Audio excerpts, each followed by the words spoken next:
Bismillahirrahmanirrahim.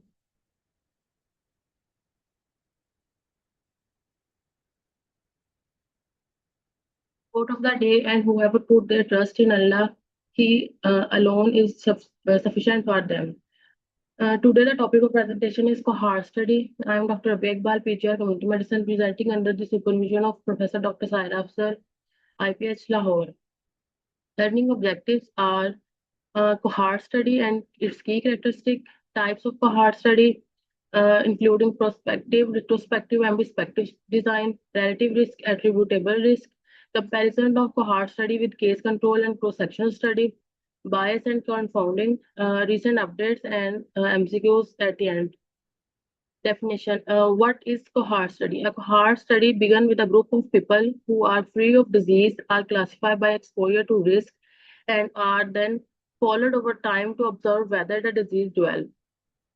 The origin of this word cohort, a group of Roman soldiers marching together. In epidemiology, a group sharing a common characteristic followed over time. So the direction of the study is exposure to outcome. Key characteristics include observational, analytical, participant disease-free at baseline, group by exposure status, followed over time, longitudinal, measured incident directly, can calculate relative risk. So this is a flow chart showing the heart study design. First, the target population identified, then screen disease-free at the baseline and divided into two groups, exposed group and unexposed group. Exposed group are further divided who develop the disease and who do not have the disease. And unexposed group are also divided those who have disease and those who do not have disease. So next is the types of cohort study. There are three types: prospective, retrospective, and ambispertive. Prospective, exposure and outcome not yet occur, move present to future. For example, Framingham Heart Study in 1948. Retrospective, both exposure and outcome already occur when study begins. Ambispertive, bidirectional study, retrospective baseline plus prospective follow-up combined in one design, best for both worlds. Let's come to discuss the prospective cohort. First, select the healthy population, then classify the exposure status and follow up for time in years, and measure the outcome, which include certain outcomes, and calculate the relative risk and attributable risk. So there are two groups, those who are exposed and those who are not exposed. Exposed group further who dwell the disease and who do not dwell the disease. Unexposed group, those who dwell the disease and those who do not dwell the disease. So the key feature of prospective cohort study include no intervention, researchers observe naturally, temporal clarity, exposure proceed outcomes, two incident calculated directly, multiple outcomes, one exposure result in many diseases. So less recall bias, data collected prospectively. The example of the prospective cohort is the Framingham heart disease heart study. The most famous example of prospective cohort study is Framingham heart study, begun in 1948. So the location of the study was in Framingham, USA, started in 1948 and still going on. Three generation enrolled, cohort size approximately 5,000 to 5,200 adults initially. Now it is greater than 15,000, including offspring and grandchildren. Eligibility include age group 30 to 62, chronic heart disease assumed to peak by the 62. Less than 30 year has a low baseline risk. So exposures include smoking, obesity, elevated blood pressure, high cholesterol, high physical activity, and diabetes. Outcome: chronic heart disease. New cases identified after every 2 years. So follow-up biennial clinical exam plus daily hospital surveillance. Key legacy: the first study to define risk factor, a term coined by this study, reshape preventive cardiology globally. So next is retrospective cohort. Study began now. Review historical record, classify exposed and unexposed, and then assess the outcome from the records and calculate relative risk and odds ratio. So the example of retrospective study, beta blocker and COPD, 5,977 COPD patient greater than 50 years identified from the Scottish NHS record, divided into beta blocker user versus non-beta blocker user.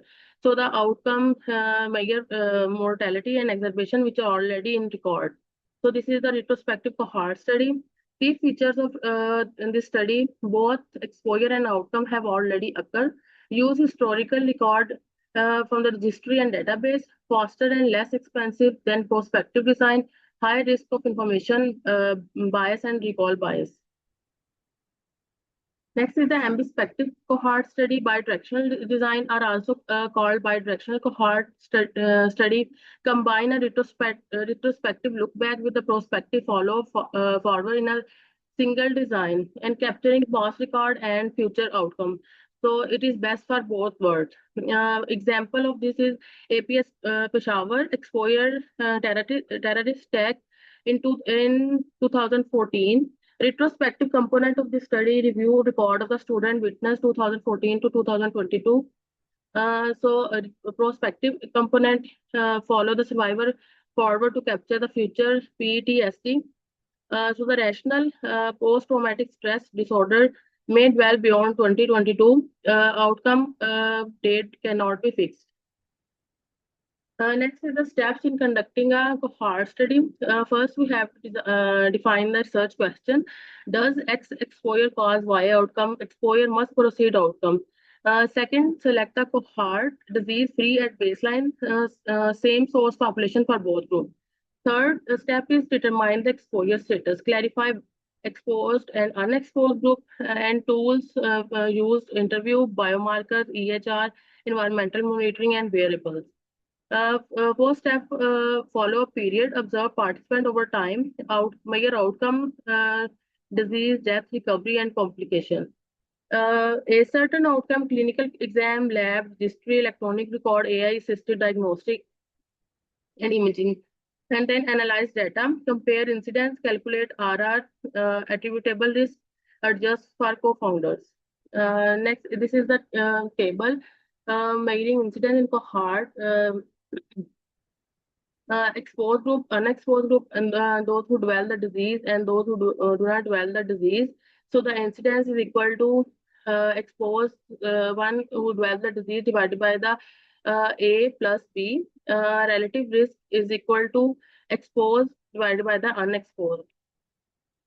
So the relative risk calculation is equal to incidence in exposed group divided by incidence in unexposed group.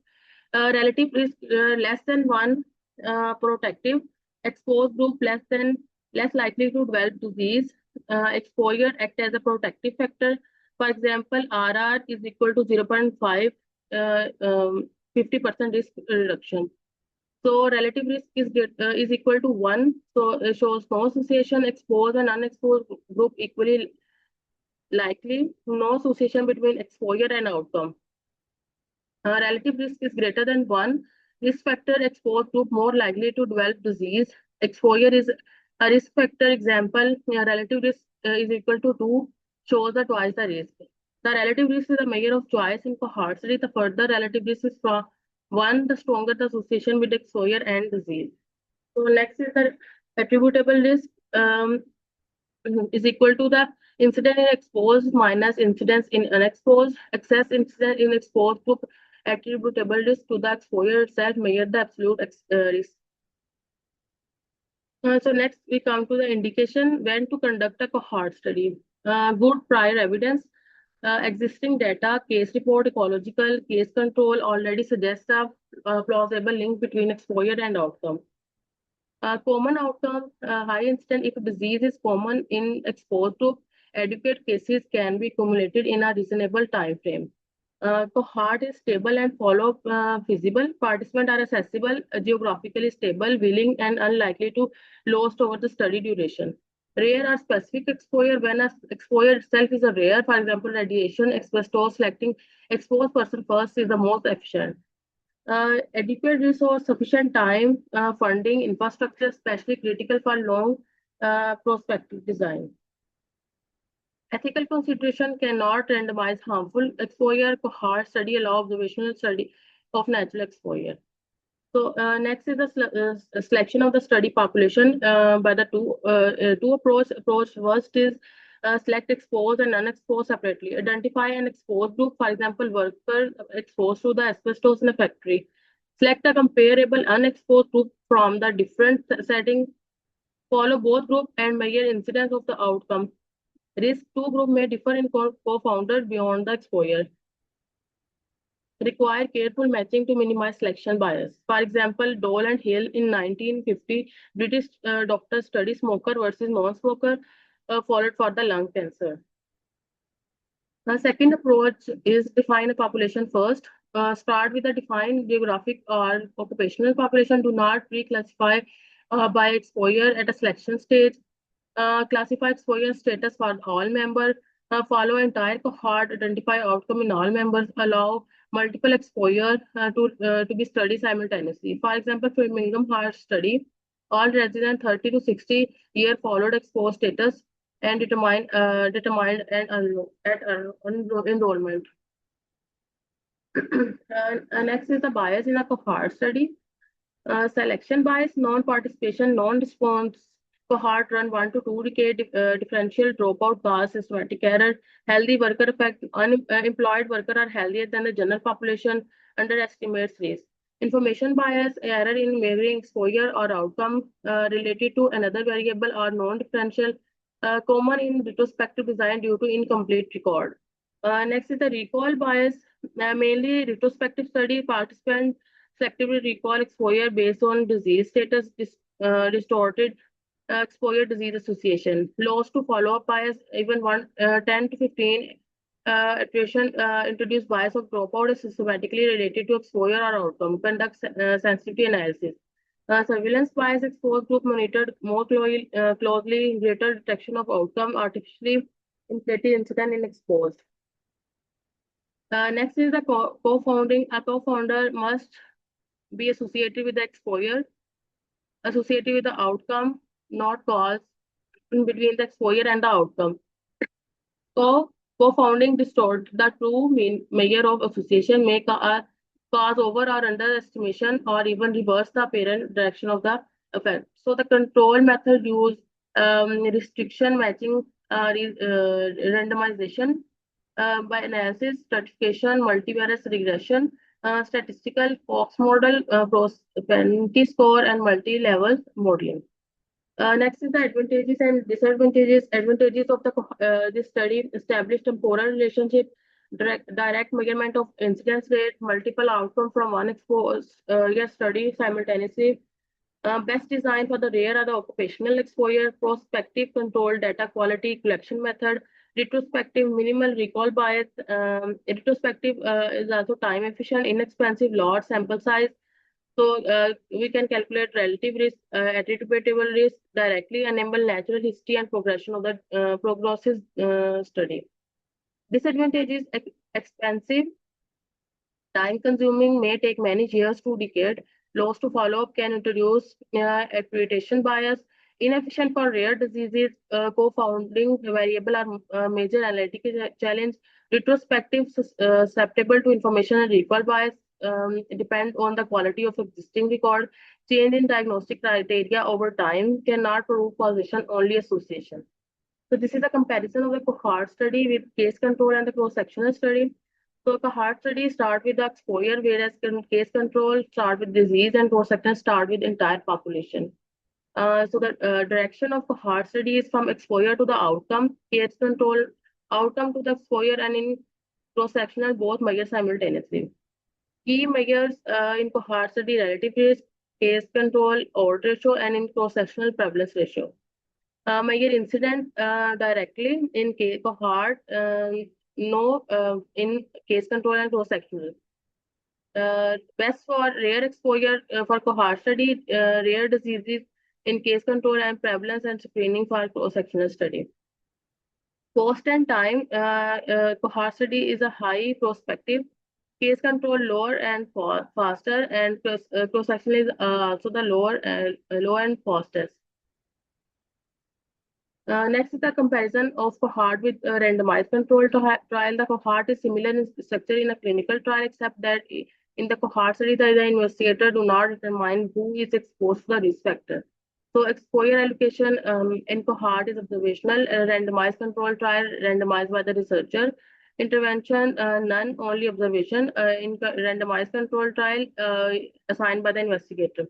Co-founding in cohort controlled statistically in RCT controlled by randomization. Harmful exposure can study ethically. In RCT cannot randomize harmful agent.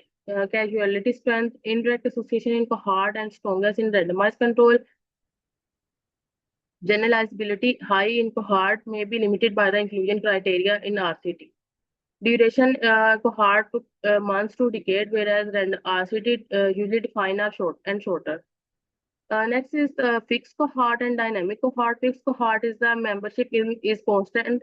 No new participant enter after the study began. All the members enroll at one defined point in time. Follow-up vary due to death or withdrawal. Person time approach used for analysis. If, for example, birth cohort or babies are born in a specific year. Dynamic cohort membership change over time. Participant may join or leave. Entry is continuous rather than one time. Reflect real world population dynamic instance density. Example, National Health Insurance Database, GP Register. Modern cohort design include digital cohort studies, EHR-based cohorts, big data, and AI cohort and birth cohort study. A digital cohort study, participant tracked via smartphone, app, wearable, and online survey in real time. Example, physical active via smartwatch, continuous glucose monitoring, and GPS-linked heat exposure. EHR-based cohort, electronic health record-based used for large-scale cohort study. For example, COVID-19 vaccine effectiveness using NHS and EMIS data. AI cohort, massive data set analyzed by using AI, machine learning, and cloud computing application, cancer prediction, genomic epidemiology, precision and medicine, and mortality forecasting. Birth cohort children follow for the birth use for nutrition, neurodevelopment, and environmental exposure. Uh, Nested case control study embedded within a cohort. Cases who develop outcome matched to the control for the same cohort, less expensive, efficient for costly biomarkers, minimize selection bias. Example, blood biomarker sub study within the Framingham cohort. Case cohort study control randomly, sampled from the entire cohort at the study start, regardless of the outcome. Allow multiple outcome with the same control group, ideal for the large EHR database. So next we come to the MCQs. MCQ number one, a researcher enrolled factory workers without lung disease, classify them according to the asbestos exposure and follow for 15 years to determine the lung cancer incidence, which is the most strongly identify this design as a cohort study. A, participants are selected according to the disease outcome. B, participants are grouped according to the exposure status. C, participants are interviewed only after the diagnosis occurs. Participants are sampled from the multiple hospital only. E, participants are matched according to the treatment response only. B. B. Yes, B is the right option. MCQ number two, a study examining electronic record from 2005 to 2015 identify patient exposed to the beta blocker and compare mortality outcome already documented in record. Which type of cohort is represented? A, prospective cohort using the future outcome surveillance method. B, retrospective cohort using historical exposure information method. C, cross-sectional survey using simultaneously disease assessment method. D, experimental trial using randomized therapeutic allocation procedure. D, nested case control using biomarker sampling comparison technique. B. Yes, B is the right option. MCQ number third, the Framingham heart study is an example of A, cross-sectional study assessing the cardiovascular prevalence during single survey period. B, retrospective study reviewing the previous cardiovascular patient record only collected. C, prospective cohort following healthy individual over many year duration. D, experimental trial assigning smoker exposed among the participant population study. E, ecological study comparing the national cardiovascular mortality trend internationally observed. C, Yes, C is the right option. MCQ number 4, a cohort study investigated obesity and cardiovascular disease control smoking through stratified statistical analysis. Smoking is that this situation is considered a exposure variable causing outcome classification during assessment. B, infective modifier unrelated to cardiovascular disease occurrence. C, co-founder variable associated with exposure and outcome. D, an independent outcome result from obesity related cardiovascular complication. E, a selection variable influencing participant recruitment from the hospital only. C,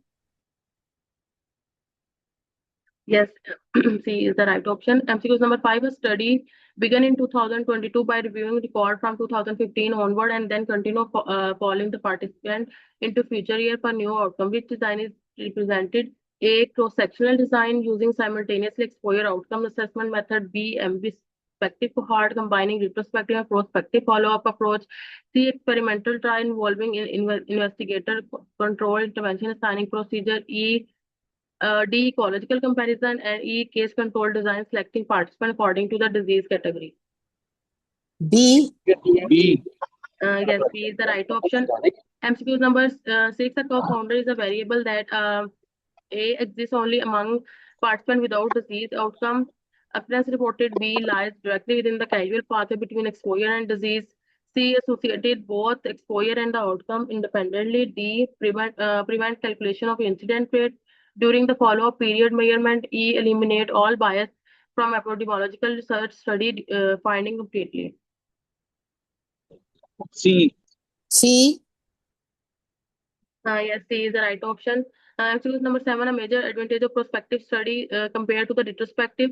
A, lower the financial requirement during the extended participation follow-up period observed. B, greater efficiency for evaluating extremely rare diseases outcome occurring. C, better temporal relationship between exposure and the disease development established. D, elimination of all information bias during the outcome assessment procedure. E, shorter duration required for statistically significant result achievement. C. C, Yes, C is the right option. MCQ number 8, in a cohort, participants are selected based on presence of disease at the baseline stage only. B, exposure status before outcome develop occur. C, treatment and response after the hospital discharge process. D, laboratory value during the final disease diagnosis. E, genetic marker identify after the outcome occurrence period. B. Yes, B is the right B, B is the right option. Exposure status before outcome development occurs. 9. Which measure is the most commonly calculated in cohort study? A, case fatality ratio among hospitalized patients. B, relative risk between exposed and unexposed. C, sensitivity of screening test. D, positive predictive value for the diagnostic test. E, standard deviation of population distribution measurement obtained. B, Yes, B. C is the right option. MCQ number 10, a prospective cohort study move in which direction? A, future toward past exposure assessment method use. B, exposure toward future disease outcome development. C, outcome toward previous environmental exposure identification process. D, laboratory diagnosis toward the treatment response evaluation procedure applied. E, community prevalence toward hospital admission rate calculation performed. B. Yes, B is the right option. This is the answer key. This is the YouTube channel where the recording of this presentation will be uploaded. And thank you. Thank you so much, Dr. Rabbia. It was a very good presentation.